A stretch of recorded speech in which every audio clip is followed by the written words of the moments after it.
Oke guys, ketemu lagi sama Miliarder Boy. Jadi hari ini nih Rabu 7 April 2021 jam 9.29.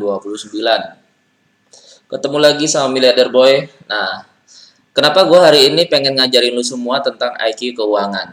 Nah, gue akan menjelaskan beberapa cara atau beberapa konsep untuk lu menjadi kaya. Nah, tapi pertanyaan besar di dalam hidup gue itu adalah kenapa tuh orang kaya menjadi semakin kaya? Itu pertanyaan besar dalam hidup gue.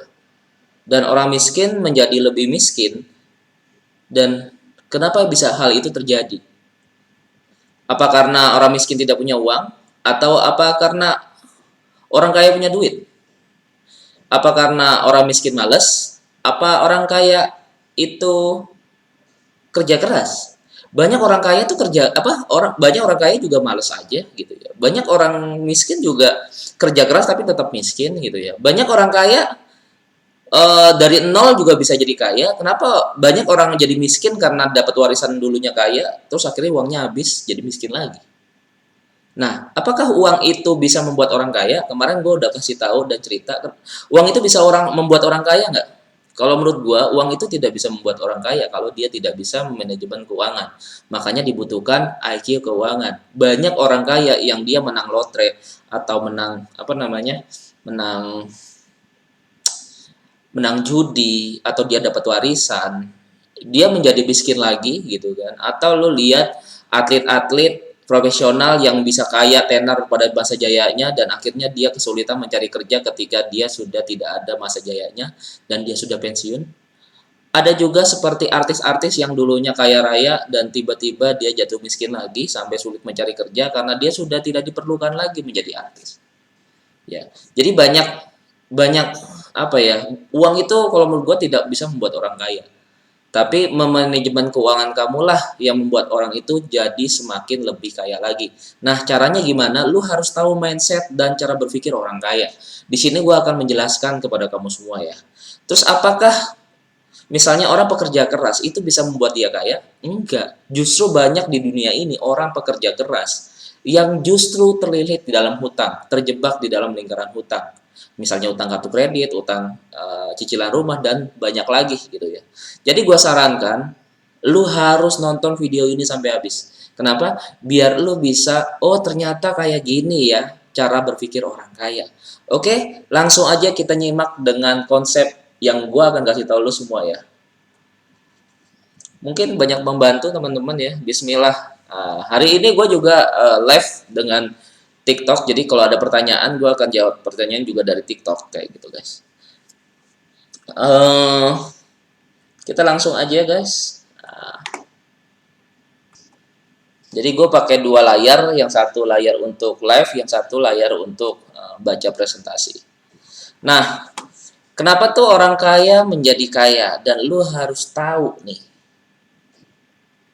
Kalau menurut gue tuh, kenapa sih kita tuh harus tahu kenapa sih? Pertanyaan besar di dalam hidup gue tuh sebenarnya gampang. Kenapa ya orang kaya itu jadi tambah kaya? Gitu ya. Dan orang kaya tuh susah banget buat jadi miskin. Banyak gue lihat di golongan Citraland, khususnya orang Chinese gitu ya. Mereka, gue juga bingung kok mereka bisa kaya gitu ya. Apakah mereka warisannya, harta warisan, atau mereka pekerja keras gitu ya. Itu yang selalu terjadi di dalam berpikir di dalam hidup gue gitu. Gue punya banyak teman Chinese dan mereka ternyata kerja hampir sama, bahkan mereka juga biasa-biasa aja kerjanya, mungkin lebih kerasan gue. Kenapa bisa mereka lebih kaya? Nah, gue tanya, ternyata cara berpikirnya bro. Nah, rahasia orang Chinese itu di Indonesia itu bisa kaya itu dari cara berpikirnya tentang uang, tentang keuangan. Dan gue banyak belajar dan gue banyak terbantu banget karena mereka cerdas banget, apalagi dagang, pekerja keras juga, mereka pekerja keras gitu ya. Gue tahu beberapa rahasia menjadi orang kaya dari mereka juga karena gue banyak relasi-relasi itu dari orang Chinese juga ya. Jadi emang wow, the best. Makanya dari sini gue juga akan mengajarkan teman-teman. Akhirnya gue belajar banyak dan memang berhasil. Jadi dulu bos-bos gue juga orang Chinese dari Singapura, dari Malaysia, di Indonesia juga ada gitu ya. Jadi kerabat-kerabat gue, lingkaran gue orang Chinese, jadi mereka tuh oh hebat mereka cara berpikirnya itu lebih maju. Makanya gue mengajak teman-teman yang di fans Milliarder Boy ini, gue pengen semuanya itu tahu cara berpikirnya orang kaya ya. Jadi gue pengen membantu lu semua untuk bisa menjadi lebih kaya. Oke, kemarin kalau misalnya lu belum ketinggalan jadwal gua, lu bisa nonton video gua yang sebelumnya ya guys. Itu video yang sebelumnya itu judulnya ada kok, yang terbaru itu videonya, apa ya? Coba lihat dulu. Videonya itu butuh modal, ini cara dapat apa bukan, apa itu kecerdasan keuangan. Jadi ada tuh, ada banyak ya. Jadi lu bisa langsung ke YouTube-nya channel gua. Nah, YouTube channel Milliarder Boy, di situ lu bisa belajar yang sebelumnya guys. Oke, kita lanjut lagi. Nah, kenapa nih orang kaya bertambah kaya gitu ya? Gue yakin lu juga bisa kaya jika tahu caranya. Nah, mungkin tidak adil rasanya mengetahui bahwa aturan uang berubah, bahwa perubahan itu membuat kamu semakin miskin, bahwa semua itu ada di luar kendali kamu. Namun, begitu juga adanya. Kunci menjadi kaya adalah menyadari bahwa sistem itu tidak adil, mempelajari aturan yang berlaku dan menggunakannya untuk kepentingan kamu. Hal ini memerlukan kecerdasan keuangan, dan kecerdasan keuangan hanya bisa didapat dengan memecahkan masalah keuangan, guys. Nah, maksudnya gimana? Jadi mungkin memang tidak adil gitu ya, buat sensasi tapi biar cepat viral bang, lebih cepat mengedukasi banyak orang. Siap, gua tahu tujuan lu baik bang, lu punya sensasi biar cepat viral dan lebih cepat mengedukasi. Siap, mantap. Jadi mungkin nggak adil rasanya mengetahui banyak aturan uang. Jadi aturan itu seperti lu lagi main bola ya, lu lagi main bola itu lu harus tahu dulu aturan bermain bola, baru lu bisa jadi profesional. Lu nggak mungkin bisa menjadi pemain profesional kalau tidak tahu aturan sepak bola. Misalnya offside apa, terus juga lingkaran outnya di mana, tendangan bebasnya di mana. Yang paling pertama adalah untuk bermain bola, lu harus tahu cara aturan bermain bola. Sama dengan untuk kaya. Untuk menjadi kaya, lu harus tahu yang namanya aturan uang dulu. Uang tuh ada aturannya dan sistemnya. Lu harus tahu itu dulu, dasar-dasarnya. Jadi, aturan uang itu berubah, bahwa perubahan itu membuat kamu jadi semakin miskin. Jadi, setiap mungkin 5 sampai 10 tahun sekali aturan uang itu berubah. Ya, aturan uang itu berubah sekarang, apalagi yang dari uang rupiah menjadi uang kripto ya. Cryptocurrency.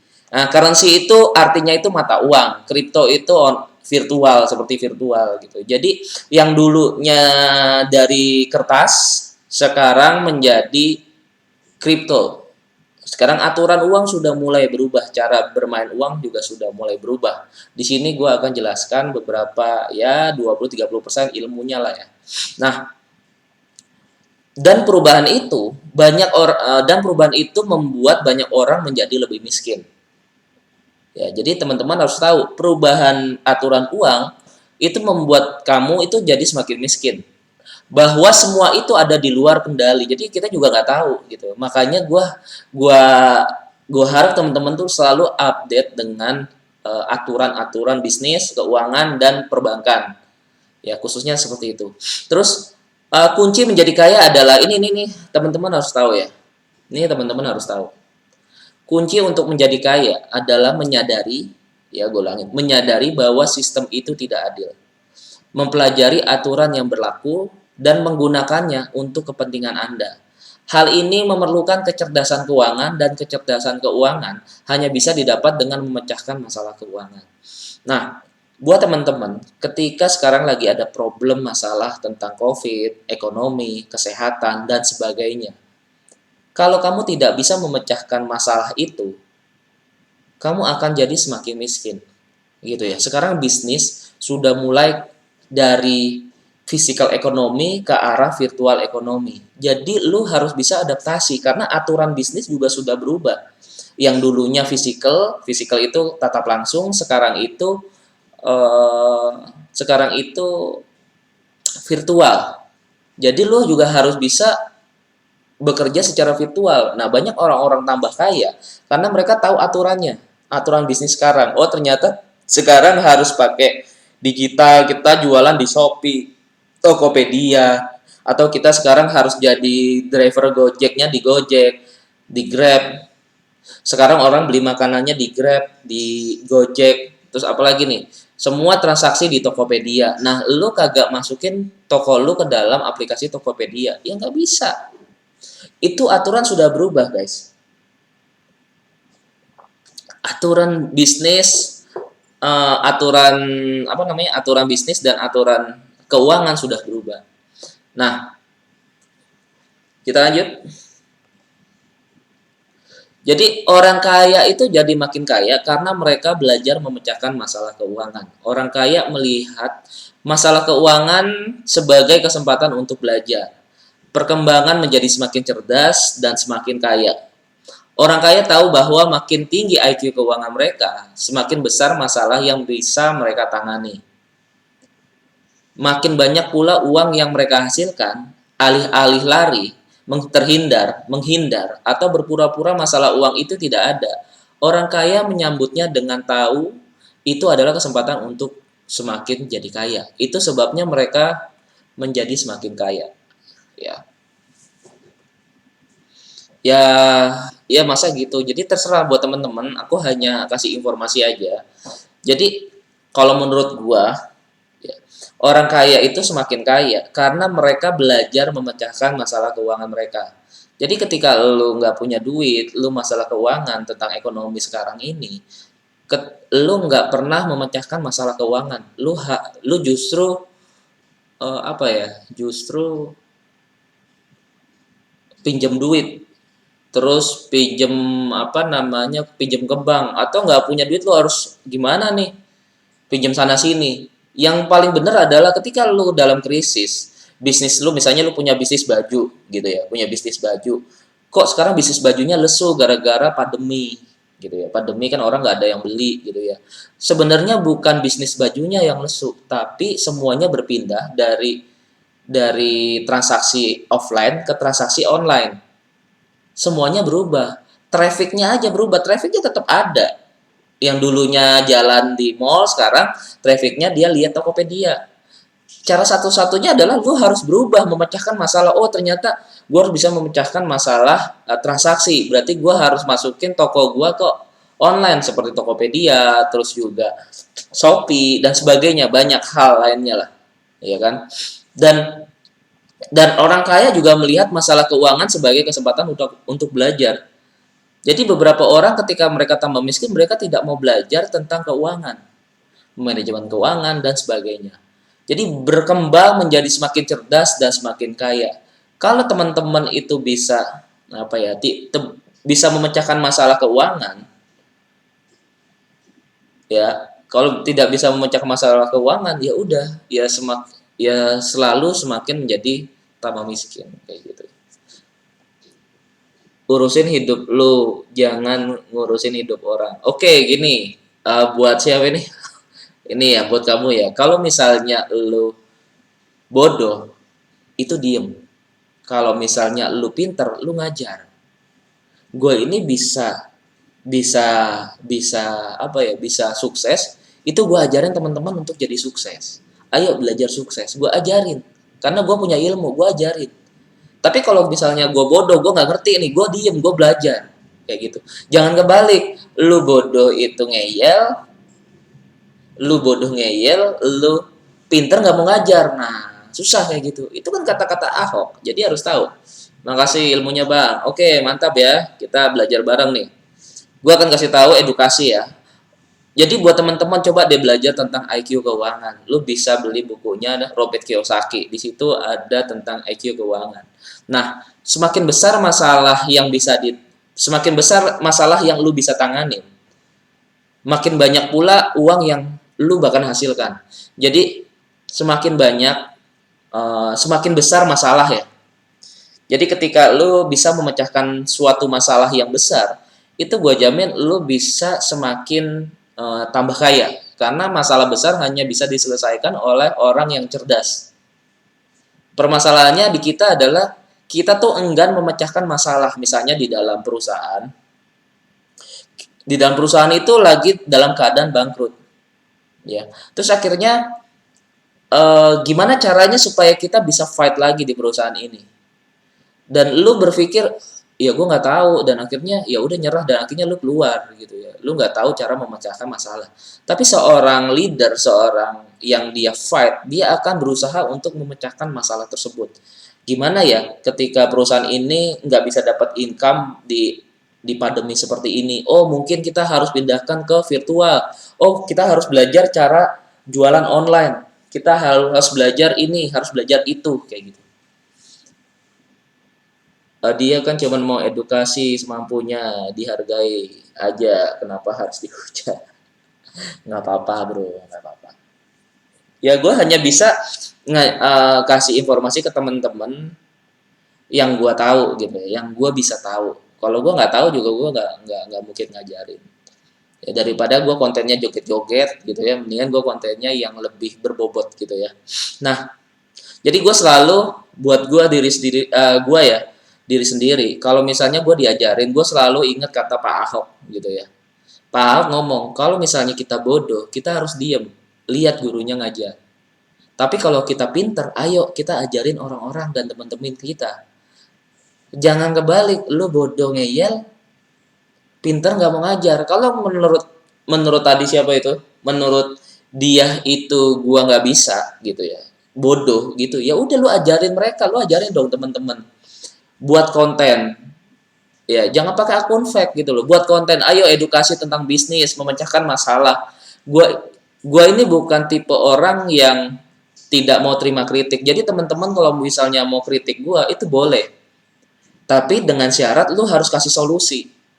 Kalau lu nggak bisa kasih solusi, buat apa lu kritik kayak gitu? Lu bisa kasih solusi, lu menurut lu gua tidak bisa ngajar, ya udah lu ajarin teman-teman TikTok gitu loh. Itu kalau menurut gua sih. Jadi jangan terserah kritik, bang lu ngurusin diri lu aja sendiri gitu ya, terserah gua mah nggak apa-apa. Tapi lu coba dong ajarin teman-teman, kasihan sekarang lagi pandemi kayak gini, gimana caranya supaya mereka, gua tuh nggak bisa, mungkin uang gue juga terbatas gitu kan, nggak mungkin bisa gue membantu banyak orang, gue juga masih keperluan kantor, keperluan karyawan gue juga masih punya keluarga, gue nggak bisa banyak membantu orang gitu ya. Gue hanya bisa banyak membantu dengan ilmu. Jadi biar teman-teman tuh bisa berpikir untuk fight di saat ini gitu ya. Jadi gue saranin buat teman-teman untuk memecahkan masalah di saat keadaan ekonomi krisis kayak gini. Khususnya coba deh belajar tentang digital marketing, penjualan. Karena sekarang lu harus bisa belajar yang namanya desain, IT. Kalau misalnya IT susah, lu harus bisa desain. Terus juga lu harus bisa manajemen marketing digital. Terus lu juga bisa jadi influencer, lu juga bisa jadi content creator gitu ya, supaya nambah follower gitu kan. Sekarang kan TikTok udah ada cara-caranya main TikTok. Kita terbantu dari TikTok. Instagram sudah susah untuk kita upload. Nah, kebanyakan dulu itu kalau misalnya orang kaya, itu kalau misalnya promo, dia mengandalkan endorse seperti artis dan lain-lain. Sekarang udah nggak butuh lagi yang namanya endorse. Karena setiap orang kaya seperti Juragan 99, terus juga istrinya, sekarang kan selebgram semua kan, followernya ratusan ribu di TikTok gitu ya. Mereka sudah tidak memerlukan endorse. Jadi masing-masing sudah bisa membuat channelnya sendiri. Jadi buat teman-teman, kalau misalnya teman-teman jualannya apa nih, jualan baju, jualan tas, tas cewek, terus jualan apapun, jualan kamu, lu bisa menjualnya di TikTok. TikTok sangat membantu gitu ya. Ini yang disebut perkembangan teknologi. Jadi teman-teman harus tahu apa namanya aturan-aturan dan cara berkembang bisnis, guys. Konten juga membantu, Bang. Siap. Lu mantap. Terus jadi daripada lu menghindari masalah, aduh ada masalah sekarang tuh susah jualannya, Bang. Harus virtual segala macam, daripada lu menyerah, lebih baik lu cari cara untuk tahu gimana caranya jualan lewat online. Atau berpura-pura masalah uang itu tidak ada. Jadi lu berpikir kalau masalah uang itu nggak ada, gitu ya. Masalah uang itu nggak ada, bang, gimana, gitu ya. Justru orang kaya itu menyambutnya apa ya? Kalau orang kaya itu menyambutnya dengan baik sih ya. Bentar.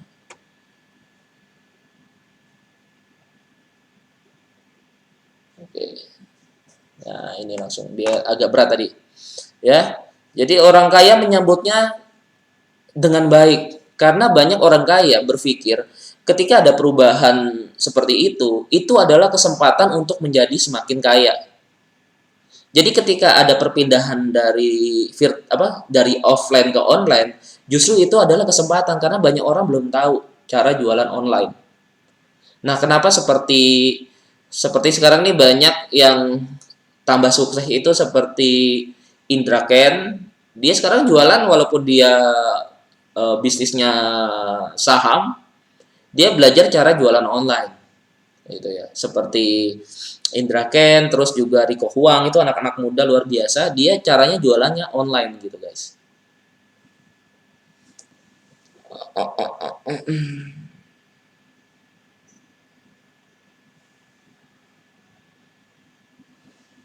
Oke. Mereka cara jualannya sekarang online kayak gitu. Oke, kita lanjut ya. Oke, kita lanjut. Cara orang miskin menangani masalah uang. Nah, tadi kan kita ngelihat cara orang kaya menangani masalah uang. Sekarang gue akan kasih tahu cara orang miskin menangani masalah uang. Nah, kalau tiba saatnya mendeskripsikan orang miskin, gitu ya. Orang miskin melihat masalah uang hanyalah sebagai masalah. Banyak yang merasa menjadi korban uang. Banyak yang merasa jadi satu-satunya yang mengalami masalah uang. Mereka mengira kalau mereka punya lebih banyak uang, masalah uang mereka akan berakhir. Ya. Jadi maksudnya gimana nih guys? Kalau tiba saatnya mendeskripsikan orang miskin, orang miskin itu melihat masalah uang sebagai masalah ya kan, banyak yang menjadi korban uang, banyak yang menjadi satu-satunya yang mengalami masalah uang. Kalau menurut gue sih orang miskin tuh ngerasa dirinya tuh selalu menjadi korban gitu, korban dari orang kaya gitu ya. Orang kaya dinilai serakah dan orang miskin seakan-akan menjadi mereka itu adalah korban. Jadi banyak orang miskin tuh merasa dirinya menjadi korban uang, korban bisnis, korban apapun lah ya. Tapi yang sebenarnya terjadi adalah mereka karena nggak tahu aturan uang aja gitu. Mereka hampir tidak tahu bahwa sikap mereka terhadap masalah uang lah yang menjadi masalah. Sikap mereka menciptakan masalah uang mereka, tidak kemampuan mereka memecahkannya atau tindakan menghindarinya, hanya memperpanjang masalah uang mereka dan menjadikannya makin besar. Alih-alih menjadi kaya, mereka menjadi makin miskin. Alih-alih meningkatkan IQ keuangan, satu-satunya yang ditingkatkan oleh orang miskin adalah masalah keuangan. Ya. Jadi buat teman-teman, banyak banyak itu orang ya menengah ke bawah yang aku sebut. Mereka tuh tipe orang yang pekerja keras. Orang miskin, orang menengah itu tuh tipe-tipe orang pekerja keras. Gitu ya. Tipe-tipe orang pekerja keras. Dan mereka tuh misalnya kita lihat deh, misalnya pemulung pagi-pagi, dia bangun pagi jam 8 sampai mulung itu jam 5 sore. Dia jalan kaki, gila loh. Dia jalan kaki. Tukang koran misalnya kita lihat. Tukang koran itu pekerja keras. Karena apa? Dia dari pagi sampai sore dia menjajakan koran, guys. Siapa bilang tukang koran tidak kerja keras? Mereka tuh bekerja lebih keras tapi mendapatkan uang lebih sedikit. panas-panas di lampu merah, jajakin korannya. Kadang koran yang kemarin masih dia jual gitu. Kurang keras apa gitu. Banyak orang seperti office boy bekerjanya lebih keras. Dia dia ngepel sana sini, terus juga apa ya? Banyak lah mereka tuh orang menengah ke bawah justru mereka kerja lebih keras tapi mendapatkan uang lebih sedikit. Tapi kita lihat coba lihat orang kaya. Orang kaya itu pagi-pagi gue punya punya klien investor gitu ya. Dia kalau pagi-pagi itu jam 6 pagi datang ke fitness. Fitnessnya itu fitness self fit. Ke self fit pagi-pagi jam 7 ketawa-ketawa gimana bahas bisnis apa fitness dulu jogging treadmill terus habis itu selesai jam 9 mandi-mandi jam 10 berangkat kantor meeting tentang kayak gini selesai nanti jam jam 5 pulang meeting sebentar jam 5 pulang jam 6 mandi jam 7 olahraga badminton itu gue kenapa bisa tahu gue dari dulu gue juga berawal dari miskin guys. Gue berawal tuh dari miskin jadi dari nggak punya apa-apa gue ngeliat bos jadi gue tuh pinter main badminton ya gue ini pinter main badminton guys jadi gue dulu di masa apa namanya di masa muda gue tuh pemain badminton dan gue juara Jawa Timuran juara 1 juara dan 3 gitu ya pokoknya juara lah kalau di Jawa Timuran tahun berapa ya 2008 2009 itu gue juara terus gitu ya. Tapi kalau misalnya seorang juara, kalau misalnya dia tidak bermain badminton lagi, dia akan jatuh miskin, guys. Dan tidak punya apa-apa. Makanya gue belajar, ini kok mereka ini bisa kaya ya, gitu ya. Gue mikir, mereka kok kenapa bisa punya mobil gitu. Jadi buat teman-teman, jangan suka nyinyir. Jangan ikutin orang-orang yang biasanya nyinyir. Misalnya kita ngelihat orang kaya, alah paling itu hasil korupsi, alah paling itu hasil dari orang tuanya kaya, alah pasti dia nilep duit perusahaan, apalah. Coba jangan berpikir seperti itu. Alah, paling ini pura-pura kaya aja, jangan gitu. Justru lu belajar, bang, kok lu gimana sih kok bisa sukses kayak gitu, rahasianya apa? Itu yang selalu gua di dalam hidup gua ketika ketemu orang kaya, ketemu orang yang sukses, gitu akan nanya, bro ini lu jualannya tuh caranya gimana? Digital nih kayak caranya gimana? Oh kayak gini bro, ini kayak gini. Dia juga kasih tahu kok. Oh kayak gini sama main badminton. Oh gitu ya. Relasinya ditambahin kayak gitu.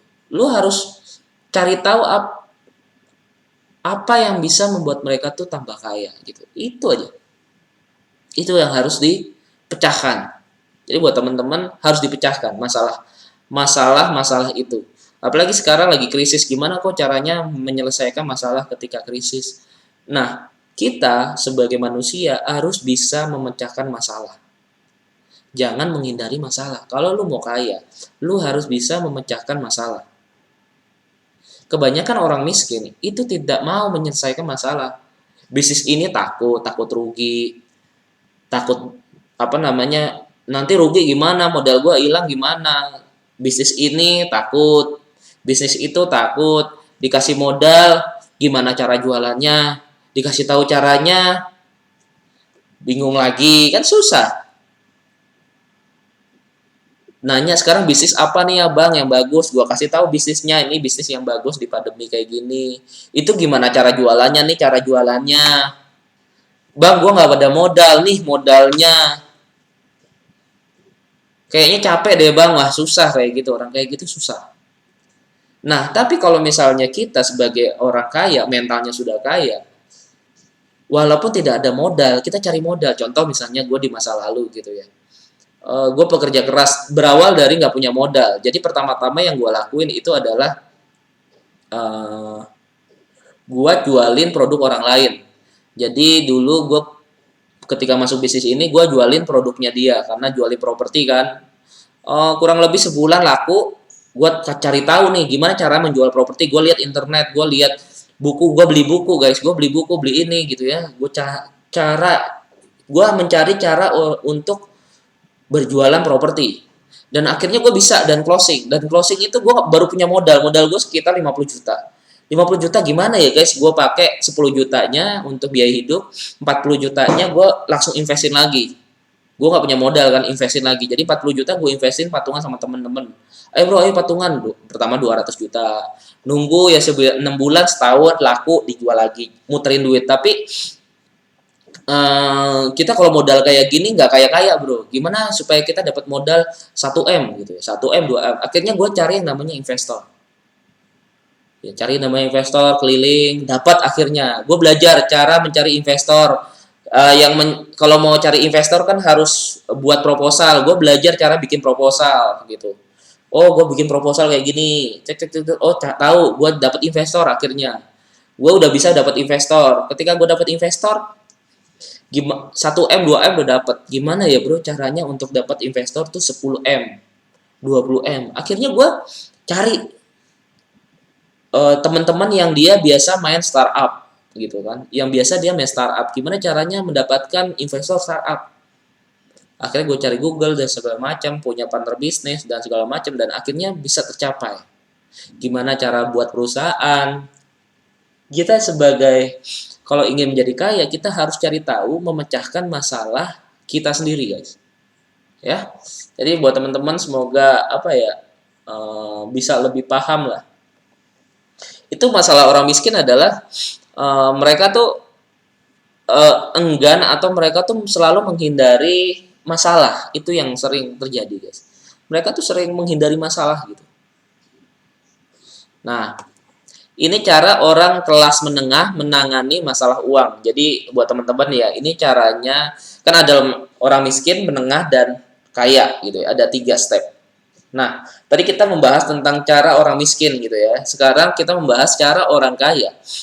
Cara orang menengah menangani masalah keuangan. Jadi, sementara orang miskin adalah korban uang, orang kelas menengah adalah tawanan uang. Tawanan uang tuh apa gitu ya. Nah, saat mendeskripsikan kelas menengah itu memecahkan masalah keuangan secara berbeda. Alih-alih memecahkan masalah keuangan, mereka mengira bisa mengakalinya. Kelas menengah menghabiskan uang untuk sekolah supaya bisa mendapatkan pekerjaan yang aman. Kebanyakan cukup cerdas untuk bisa menghasilkan uang dan membuat tembok pelindung, zona penyangga antara mereka dan masalah uang mereka. Mereka membeli rumah, pergi, pulang, ke dan dari kantor, bermain aman, mendaki tangga karir, dan menabung untuk masa pensiun dengan membeli saham, obligasi, serta reksadana. Mereka yakin pendidikan mereka cukup untuk melindungi uang mereka dari uang yang kejam. Nah, itu tadi kita membahas tentang cara orang menengah menangani masalah keuangan. Jadi, orang miskin itu merasa dirinya korban. Kebanyakan orang miskin merasa dirinya korban. Korban dari kejoliman, pemerintah contohnya. Atau apapun lah ya. Mereka merasa gitu ya. Tapi kalau di kelas menengah, mereka itu adalah tawanan uang. Jadi buat teman-teman hati-hati kalau misalnya tawanan uang itu apa gitu ya. Saat mendeskripsikan kelas menengah, gue akan ngasih tahu lu semua. Kelas menengah itu kayak apa sih? Kelas menengah itu memecahkan masalah keuangan dengan berbeda. Alih-alih memecahkan masalah keuangan, mereka mengira bisa mengakalinya. Nah, kelas menengah itu menghabiskan uang itu untuk sekolah. Jadi kebanyakan nih orang menengah itu mereka sekolah yang tinggi untuk mendapatkan ijazah, dan ijazahnya itu untuk supaya dia mendapatkan pekerjaan. Ya, mendapatkan pekerjaan. Nah, tujuannya itu untuk mendapatkan pekerjaan. Terus justru kelas menengah menghabiskan uang ya untuk sekolah itu dan mendapatkan pekerjaan yang aman. Mereka berpikir, oh pekerjaan yang aman itu bisa mengamankan masalah keuangan mereka. Kebanyakan orang yang cerdas untuk bisa menghasilkan uang, bisa membuat tembok pelindung dari zona penyangga. Mereka berpikir kalau misalnya bekerja menjadi karyawan atau menjadi manajer gitu ya, itu mengamankan posisi mereka. Tapi banyak gue kenal tuh seorang manajer, bahkan seorang direktur, apapun mereka tetap saja selalu ada terjadi masalah keuangan. Misalnya semakin banyak mendapatkan uang, mereka ini kelas menengah, semakin mereka mendapatkan uang dari hasil kerja keras mereka, mereka kalah sama gaya hidup. Misalnya seorang manajer sama sama direktur, dia nggak mau makan di pinggir jalan, gengsi gitu ya. Terus juga kalau misalnya mereka juga nggak mau, oh masa seorang manajer di perusahaan besar dia punya mobilnya mobil butut gitu ya, mereka beli mobil BMW gitu ya. Terus cicilan apa namanya, masa lo orang kaya, orang kaya apa, orang manajer dan sebagainya gitu ya, masa rumahnya di gang sempit gitu ya, mereka beli cicilan rumah yang di kelas elit gitu, dan akhirnya mereka terlilit di dalam hutang. Jadi banyak orang kelas menengah itu terlilit di dalam hutang. Orang orang miskin nggak bisa ngutang karena susah kalau mau ngutang, ya nggak bisa, dia paling nggak bisa kalau orang miskin nggak bisa ngutang. Tapi orang menengah bisa ngutang tapi terlilit dalam hutang. Jadi mereka tuh kebiasaan itu, mereka terlilit di dalam hutang. Jadi mereka membeli rumah, mereka itu beli rumah, terus akhirnya beli mobil mewah, terus mereka punya kredit apa, cicilan kredit banyak, mereka tidak bisa membayar hutang, akhirnya mereka eh, apa namanya, rumah sama mobilnya disita bang, akhirnya mereka menjadi miskin lagi, beralih jadi berpikir kalau misalnya membeli saham, membeli obligasi serta reksadana, itu mereka yakin pendidikan mereka cukup untuk melindungi mereka dari dunia uang yang kejam. Jadi orang menengah ini biasanya coba membeli obligasi, karena obligasi itu sekitar 10 sampai 11% per tahun. Seperti reksadana juga. Mereka juga berpikir ketika mereka beli reksadana, saham, obligasi itu memecahkan masalah mereka. Justru itu belum memecahkan masalah mereka. Jadi di sini pada usia 50 tahun, ayah kaya, banyak orang kelas menengah mendapati bahwa mereka adalah tawanan kantor mereka sendiri. Banyak dari mereka adalah karyawan berharga. Mereka berpengalaman, mereka menghasilkan cukup banyak uang dan punya pekerjaan yang cukup aman. Namun di lubuk hati terdalam mereka tahu bahwa mereka terjebak secara keuangan dan mereka kurang memiliki kecerdasan keuangan untuk kabur dari penjara kantor mereka. Mereka menanti bertahan selama 15 tahun lagi sehingga pada usia 65 tahun bisa pensiun dan mulai hidup, tentu saja dengan anggaran ketat. Ya, jadi ini terjadi sama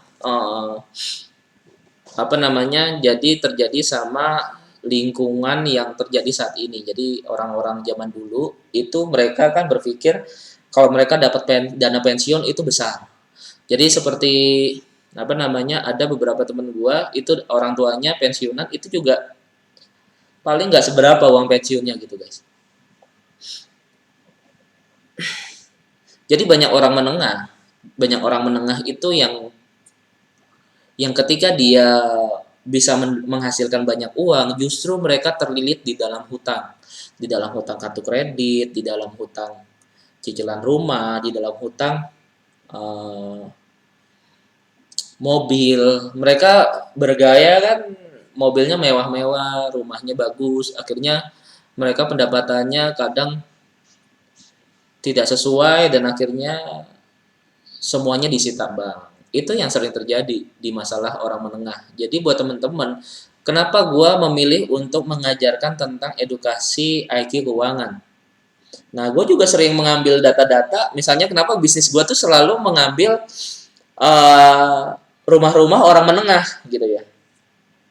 Gue sering mengambil rumah-rumah orang menengah karena gue tahu kalau misalnya orang menengah itu punya masalah di sini.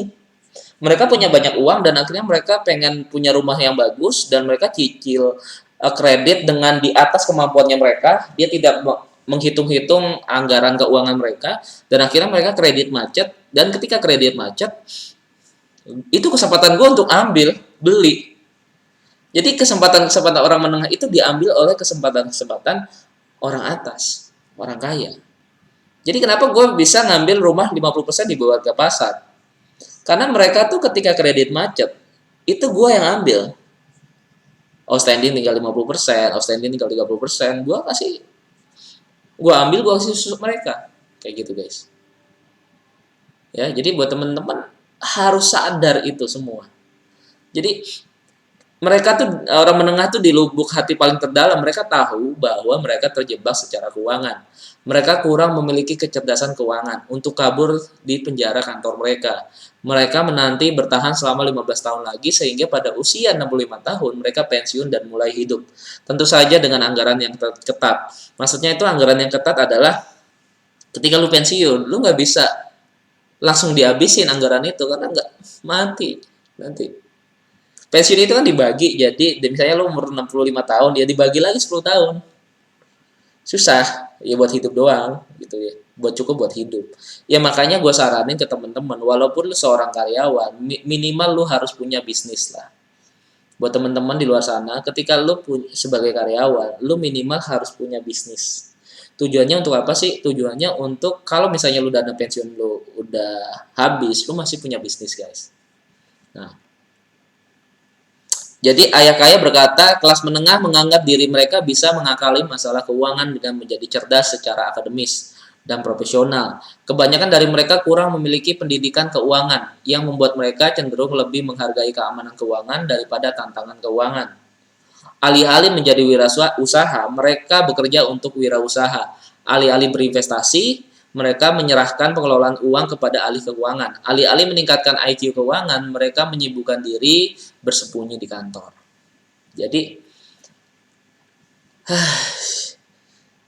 Jadi orang menengah ini mengakali masalah keuangannya tuh dengan mempelajari akademis dan profesional. Mereka pengen dapat uang dengan cara ya menghabiskan waktu mereka untuk sekolah tinggi. Tapi untuk menjadi kaya tidak perlu sekolah tinggi-tinggi guys. Untuk menjadi kaya kita cukup mempelajari cara kerja uang. Kita harus cara kerja bisnis. Bisnis sekarang ini lagi yang harus kita pelajari adalah bisnis digital. Itu yang sebenarnya teman-teman harus pelajari. Cara mengelola keuangan juga harus benar. Ini yang biasa gue lakukan. Jadi teman-teman harus tahu, kalau mengelola keuangan, sebenarnya simpel banget. Pengeluaran lu berapa, misalnya 10 juta, lu harus dikali 6 bulan. Jadi 6 bulan tuh uang lu tuh nggak terganggu di dalam keuangan. Jadi ya kali 6 bulan tuh 60 juta harus standby. 6 bulan atau 12 bulan, itu harus standby di rekening. Kayak gitu guys. Tujuannya untuk apa sih? Supaya lu tidak terlalu bermasalah dengan keuangan lu nanti. Nah, ini gua akan kasih tahu gimana caranya orang kaya, tadi kan orang menengah gitu ya. Orang menengah, sekarang gimana cara orang kaya menangani masalah keuangan. Nah, dalam hal kecerdasan keuangan, mudah untuk melihat bahwa ada 5 kecerdasan dalam dasar yang harus dibangun seorang untuk menjadi kaya. Jadi buku ini mengenai 5 kecerdasan. Nanti step selanjutnya gue akan ngajarin lu tentang 5 kecerdasan keuangan. Jadi buat teman-teman nanti gue akan ngajarin 5 kecerdasan keuangan. Buku ini juga mengenai integritas. Kebanyakan orang menganggap integritas sebagai suatu konsep etis. Bukan itu yang gue maksud saat menggunakan kata tersebut. Integritas adalah keseluruhan. Menurut Webster, makna adalah kualitas atau keadaan penuh atau tak terbagi. Orang yang menguasai kelima kecerdasan keuangan yang ditulis. Jadi buku ini sudah mencapai integritas keuangan. Saat orang kaya mengalami masalah uang, mereka menggunakannya integritas keuangan mereka yang terbentuk dari bertahun-tahun menghadapi dan memecahkan masalah dengan 5 kecerdasan keuangan. Untuk memecahkan masalah itu, kalau tidak tahu cara menangani masalah uang, orang kaya tidak pergi dan menyerah. Mereka mencari ahli yang bisa membantu memecahkannya. Dalam prosesnya, mereka menjadi semakin cerdas secara keuangan, makin memiliki bekal untuk memecahkan masalah tersebut. Dan selanjutnya yang timbul, orang kaya tidak berhenti, mereka belajar, dan mereka belajar semakin kaya. Nah, maksudnya dari sini adalah perbedaan orang miskin, menengah, dan orang kaya. Orang kaya itu ketika menghadapi masalah, mereka tidak stres, mereka tidak frustasi. Mereka mentalnya sudah kuat gitu. kuat mental, di mana mereka berpikir memecahkan masalah keuangan mereka. Nah, buat teman-teman yang di luar sana, ketika lagi krisis kayak gini, lu bingung nggak punya duit, itu sebenarnya adalah masalah keuangan. Nah, jadi masalah keuangan, guys. Sebentar, gua ini dulu.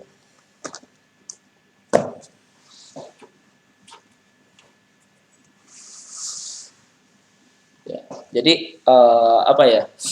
Jadi sebenarnya ketika kita menghadapi masalah keuangan seperti kita lagi krisis dalam keuangan, itu sebenarnya masalah yang harus diselesaikan. Jangan menghindari masalah, lu harus cari tahu solusinya. Lu harus konsultasi, bang, gua ini abis dipecat dari perusahaan gua bang, terus gua bingung mau kerja apa, gua udah 2 bulan nganggur, 3 bulan nganggur. Kenapa lu nggak cepet-cepet mencari solusi keuangan? Gimana caranya? Lu jualan produk orang banyak kok. Misalnya paket Asia. Banyak kok bisnis-bisnis di luar sana yang bisa memberi solusi. Contoh misalnya, gua akan kasih solusi, lu bisa jualan properti. Jualan properti bang, properti mahal bang, 1M 500 juta, ratusan juta, gua nggak bisa jualan ratusan juta. Susah bang, ya udah gini lu jualan saham deh, jualan bisnis saham.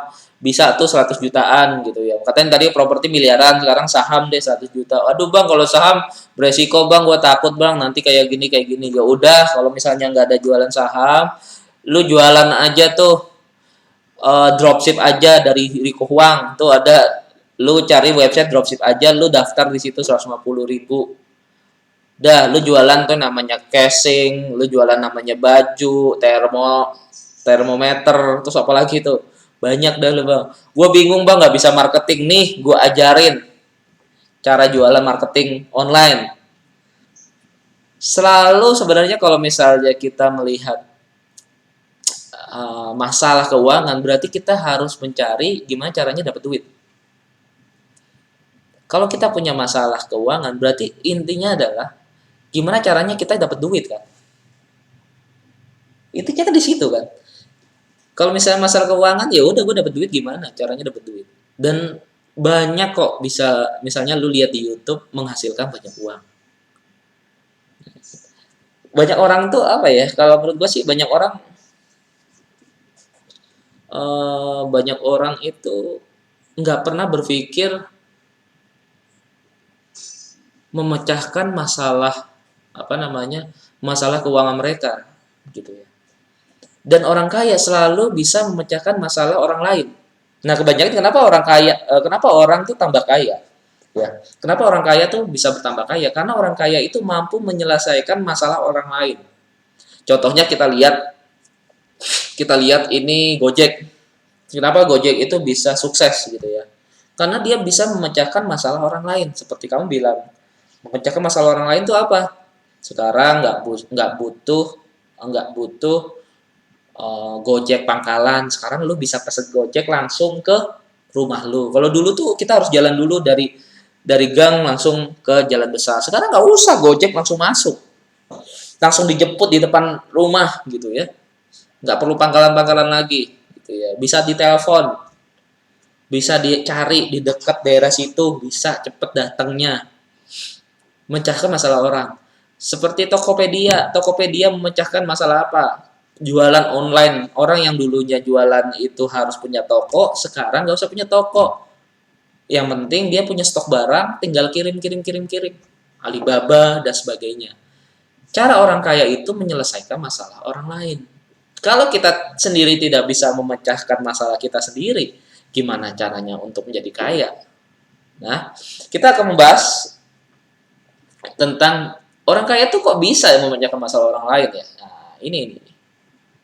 Nah, mereka itu memecahkan masalah orang lain, guys. Nah, banyak orang tuh bekerja untuk orang kaya. Jadi orang miskin dan menengah bekerja untuk orang kaya, memecahkan masalah uang orang kaya. Orang miskin menengah memecahkan masalah uang orang kaya. Misalnya, akuntan bekerja menghitung uang orang kaya. Tenaga penjualan produk, orang kaya menjual. Tenaga menjual produk orang kaya. Dia jualin produk orang kaya. Manajer kantor mengelola bisnis orang kaya. Sekretaris menjawab telepon orang kaya dan memperlakukan klien orang kaya. Dengan penuh hormat, karyawan bagian pembelian gedung menjaga bangunan orang kaya. Membuat mesin yang berjalan lancar. Pengacara melindungi orang kaya dari pengacara lain dan tuntutan hukum. Akuntan publik melindungi uang orang kaya dari pajak. Bankir menjaga uang orang kaya tetap aman.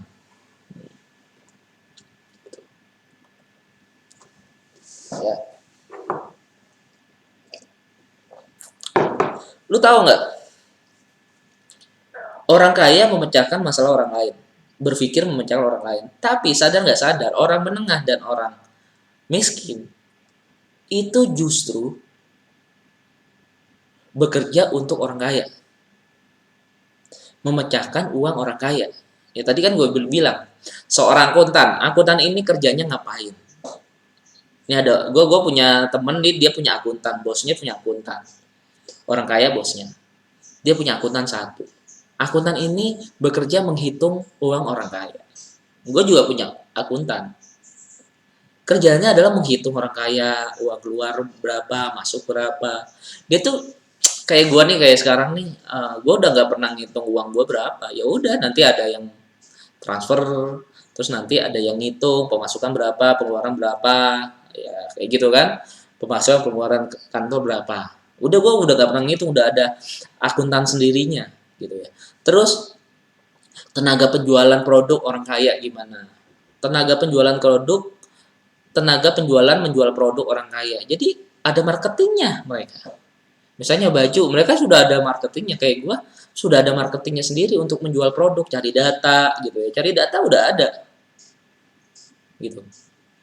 Tenaga penjualan tenaga penjual produk orang kaya gitu.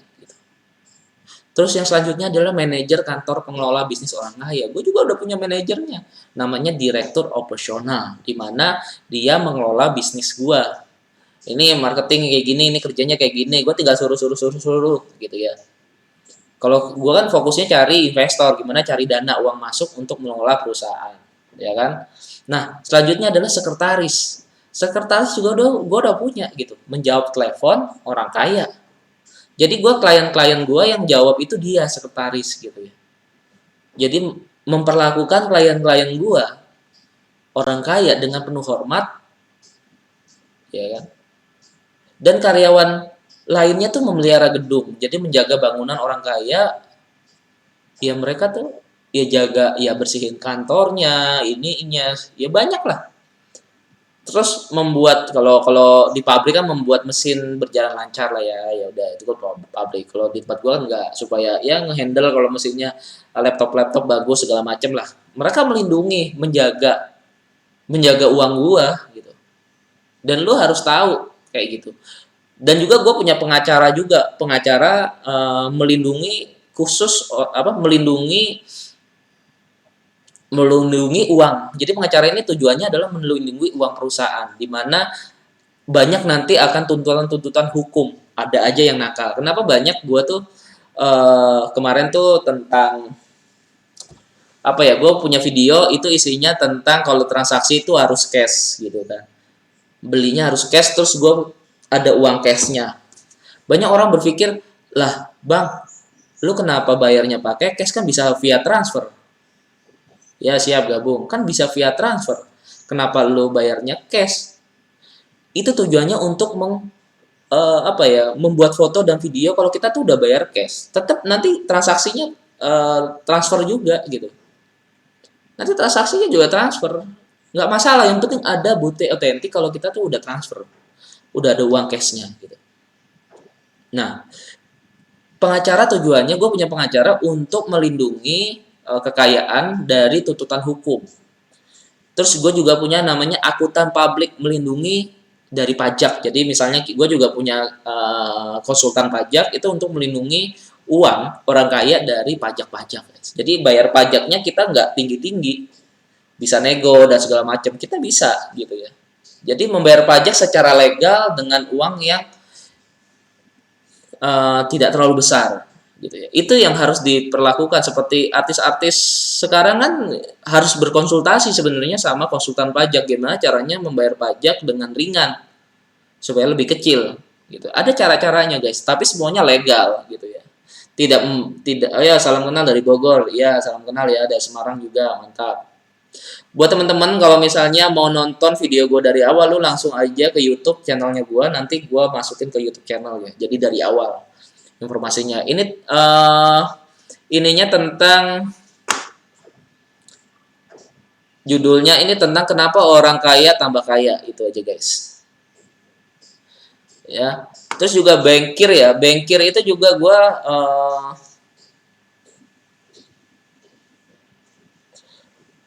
bankir itu menjaga uang orang kaya tetap aman. Jadi ya supaya mengamankan itu legalitasnya tuh harus aman, secara transaksinya, jual beli dan sebagainya harus aman. Itu yang harus diperhatikan guys. Oke, kita lanjut di sini. Ya. Jadi perbedaan antara orang kaya dan orang miskin menengah, itu orang kaya itu memecahkan, kalau lu mau menjadi orang kaya, lu fokus memecahkan masalah orang lain. Jadi memecahkan masalah orang lain, namun siapa memecahkan masalah uang karyawan? Masalah apa? Kebanyakan orang pulang dan menghadapi banyak masalah. Salah satunya uang. Kalau dia gagal menangani masalah keuangan di rumah, masalah itu seperti sakit gigi, akan menuntun ke masalah lain. Maksudnya gimana? Maksudnya tuh orang kaya. Orang kaya itu selalu memecahkan masalah uang orang lain. Nah, namun siapa nih pertanyaannya? Siapa yang memecahkan masalah uang karyawan? Lu sebagai karyawan, itu lu harus bisa memecahkan masalah sendiri. Kebanyakan orang pulang dan menghadapi banyak masalah.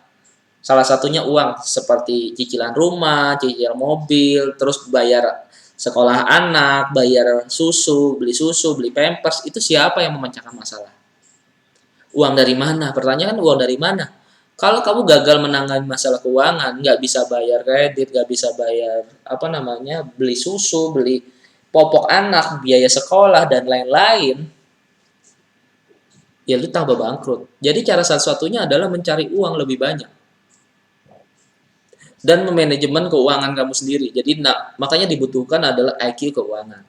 Nah, banyak orang miskin, ya kita lihat lagi. Banyak orang miskin dan kelas menengah bekerja untuk orang kaya dan gagal memecahkan masalah uang mereka sendiri di perusahaan. Alih-alih melihat masalah keuangan sebagai kesempatan untuk meningkatkan kecerdasan, mereka pulang duduk di kursi kanvas, minum, membakar steak, dan menonton televisi. Esok paginya mereka kembali bekerja, memecahkan masalah uang orang lain, dan membuat orang itu makin kaya. Jadi, sebenarnya yang memecahkan masalah keuangan orang kaya itu orang menengah dan orang miskin, guys. Lu sadar nggak sih kalau misalnya yang membuat orang orang kaya itu adalah kita. Kita ini memecahkan masalah orang kaya. Kenapa gue tuh males kalau misalnya gue ada investor gitu datang. Sebenarnya kalau ada investor kita malah rugi gitu. Lebih baik pakai uang sendiri gitu ya, beli propertinya. Karena kalau misalnya kita pakai investor itu dibagi, di sharing gitu. Kita memecahkan masalah dia yang tambah kaya, dia nggak kerja tambah kaya gitu kan. Investor itu kebanyakan tambah kaya, nggak kerja apa-apa kaya gitu, cuma pakai duit. Lah kita kerja mati-matian. Nah itu kenapa gue kalau bisa pakai punya duit sendiri untuk beli aset ya pakai uang sendiri gitu ya. Gitu. Nah banyak orang miskin dan menengah, mereka gagal untuk menjadi orang kaya, gagal memecahkan masalah keuangan mereka sendiri. Orang miskin dan menengah itu memecahkan masalah orang kaya, membantu memecahkan masalah orang kaya. Tadi yang gue bilang admin yang ngitungin uang orang kaya, terus juga marketing yang jualin produk orang kaya gitu kan. Nah, alih-alih mereka melihat masalah keuangan sebagai kesempatan untuk meningkatkan kecerdasan, mereka pulang dan duduk santai, besok pagi mereka kembali bekerja memecahkan masalah uang orang lain dan membuat orang itu jadi tambah semakin kaya, guys. Iya loh, ini beneran loh. Ya, terus juga apa namanya?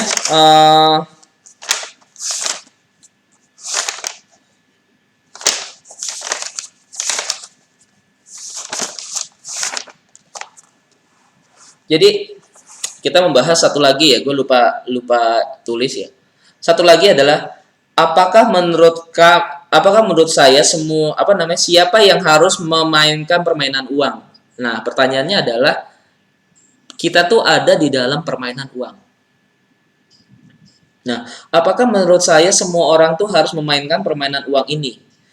Ya gue jawab suka tidak suka, lu harus memainkan, semua orang sudah memainkan permainan uang. Kaya atau miskin, kita semua terlibat dalam permainan uang. Maksudnya gini, kita tuh semua walaupun lu kaya, walaupun lu miskin, semuanya sudah terlibat di mainan uang. Lu harus belajar mencari tahu cara kerja uang. Aturan uang kayak gimana, aturan bisnis kayak gimana, di pandemi kayak gini gimana nih, cara mainan duitnya gimana nih. Nah, bedanya sejumlah orang bermain lebih keras, tahu aturannya, dan menggunakannya lebih untuk kepentingan dirinya dibandingkan orang lain. Sejumlah orang lebih berdedikasi, lebih berhasrat, lebih berkomitmen untuk belajar dan menang. Kalau berkenaan dengan permainan yang kebanyakan orang bermain. Itu pun kalau mereka tahu bahwa mereka sedang bermain. Untuk tidak kalah, alih-alih untuk menang. Karena kita semua terlibat dalam permainan uang, mungkin pertanyaannya lebih baik, apakah kamu murid permainan uang? Pertanyaannya adalah, apakah lu seorang murid permainan duit? Terus juga, apakah kamu bertekad memenangkan permainan? Apakah kamu punya hasrat untuk belajar? Apakah kamu bersedia menjadi yang terbaik sesuai kemampuan?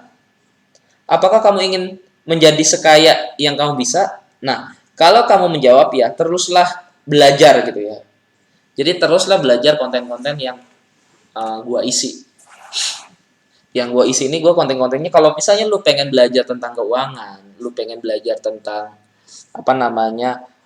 bertekad memenangkan pertandingan keuangan. Sekarang kan di dalam posisi kayak gini kan kita berada di dalam pertandingan bisnis virtual, ya. Bisnis virtual itu yang berawal dari physical ekonomi beralih ke virtual ekonomi. Siapa yang memenangkan pertandingan? Kalau lu mau terus belajar tentang tentang pertandingan bisnis, itu yang gue sebut adalah pertandingan bisnis. Lu harus terus tonton video-video gue. Kita belajar satu persatu. Jadi kalau misalnya lu kurang paham dengan konten-konten gue, lu bisa langsung belajar aja, guys. Ya. Jadi ini ringkasan aja sih ya. Jadi ini ringkasan gue udah pelajarin dan gue telah beberapa membaca. Jadi ringkasannya kayak gini, guys. Ya. Ringkasannya kayak gini. Pada tahun 1971 dan 1974, aturan uang berubah. Itu yang pertama, aturan uang berubah. Perubahan ini menimbulkan banyak masalah keuangan besar di seluruh dunia, guys. Diperlukan kecerdasan keuangan yang lebih besar untuk memecahkannya. Sayangnya, pemerintah dan sekolah kita tidak menanggapi perubahan dan masalah itu.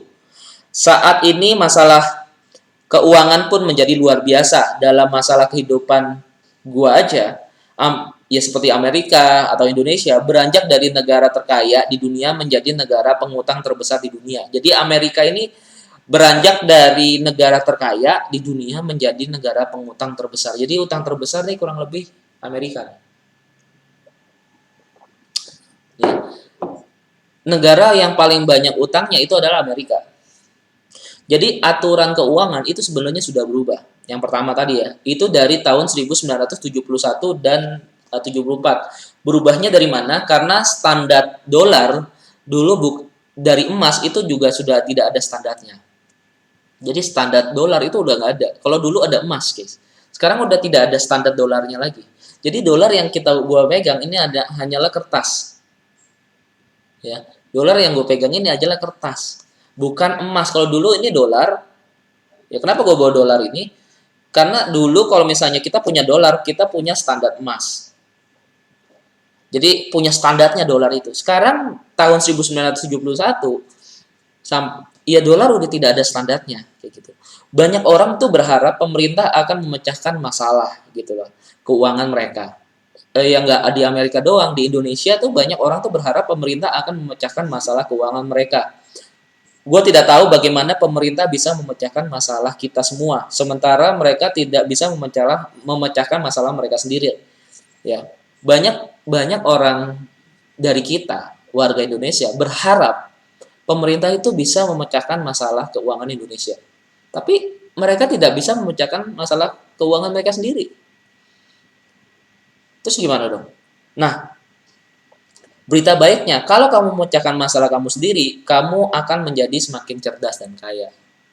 Kalau misalnya pemerintah juga belum bisa memecahkan masalah keuangan, gue menyarankan lu untuk belajar menyelesaikan masalah keuangan lu sendiri, dimulai dari diri kita sendiri. Nggak usah bergantung pada pemerintah gitu ya. Nggak usah bergantung kepada pemerintah untuk menyelesaikan masalah keuangan lu. Lu yang harus belajar masalah keuangan lu sendiri. Nah, pelajaran yang harus diingat dari bab ini adalah entah kamu kaya atau miskin, kita semua punya masalah uang. Satu-satunya cara untuk menjadi kaya dan meningkatkan kecerdasan keuangan adalah dengan cara aktif memecahkan masalah uang. Jadi entah kamu tuh kaya atau miskin, kita masing-masing punya masalah keuangan. Yang gue udah sebarkan di video sebelumnya, masalah keuangan orang miskin tuh apa, orang kaya tuh apa, masalahnya tuh masing-masing berbeda guys. Tapi kita harus cepat lebih belajar dan lebih mengerti masalah keuangan. Dan kita harus bisa memecahkan masalah keuangan kita sendiri. Nah, orang miskin dan kelas menengah cenderung menghindar dari berpura-pura tidak punya masalah keuangan. Yang menjadi masalah dengan sikap ini adalah masalah uang mereka. Tetap ada dan kecerdasan keuangan mereka meningkat dengan lambat, itu pun kalau meningkat. Jadi banyak orang kelas miskin dan menengah, itu dia pura-pura nggak tahu.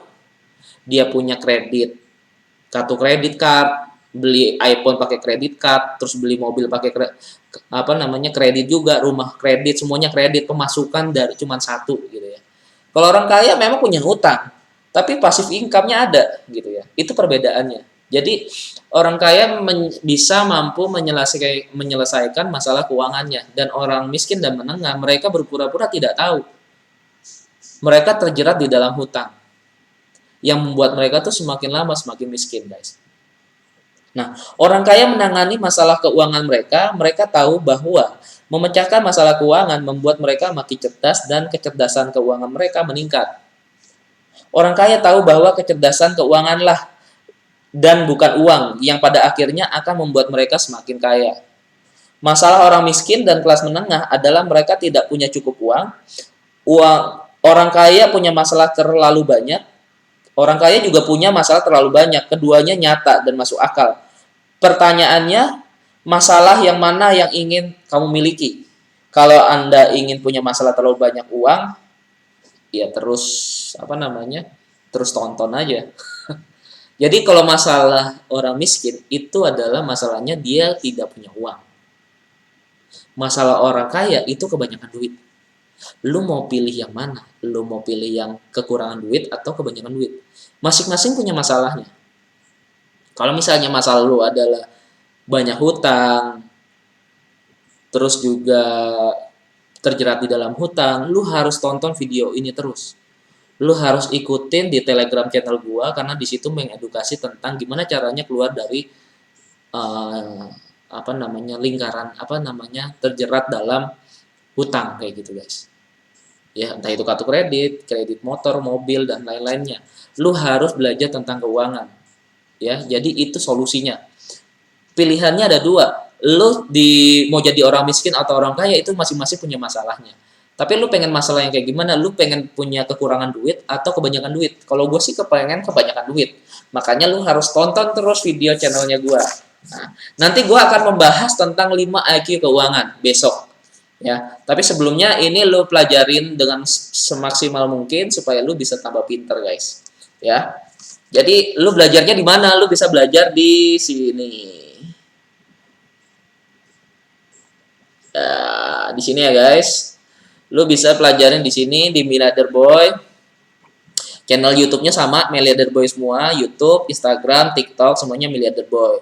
Terus buat teman-teman kalau misalnya mau join di Telegram kita, lu bisa langsung aja di sini ya.